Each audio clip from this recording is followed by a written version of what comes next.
important when we do acid and base chemistry.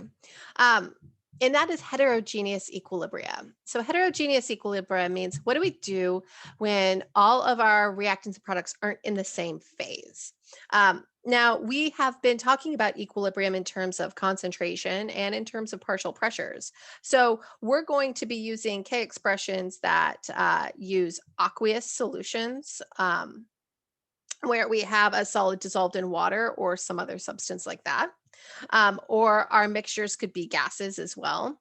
But we'll find that anything that is a pure substance will be like a pure substance that's a liquid or that's a solid and not a mixture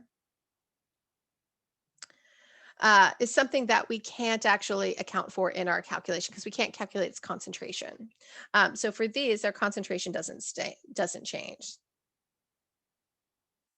And so, especially think about liquid water. Like if we have a reaction that's taking place and the solvent is water, we have so much of it that its concentration probably isn't changing. It's not going to be something that's a measurable difference. And so it's not going to affect where equilibrium lies, whether it's closer to reactants or products. And so we're essentially not going to include it in the calculation. Similarly, if I've got a chunk of like iron that's part of the reaction, but it's just sitting on the bottom and it's not dissolved, it's like the element, that's not really affecting the concentrations either. And so anything that is out of phase with the reaction mixture isn't going to be included in our equilibrium constant expression. So here's an example that we have. And when we look at it, we see that we have carbon dioxide gas, we have aqueous, hydrogen, and carbonate, and we also have lots of water around. And the water is participating in this reaction, but we have a lot of it since these are aqueous right here. And so it's not going to be in the same, we won't think of it as being part of the reaction mixture because it's really going to be the solvent around it.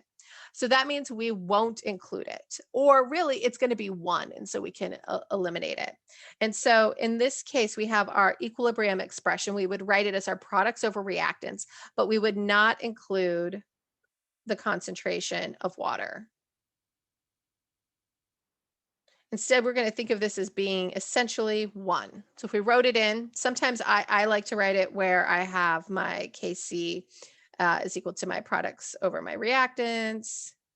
Just get this up. And I include the water, and then what I do is I cross it off and put one, just to kind of track things, if that helps. Same thing if I had something that was like a solid that was just hanging out in the bottom or something that was out of phase, I would just not include it, or I would include it and then turn its concentration into one to show that that concentration wasn't changing or participating in affecting the equilibrium.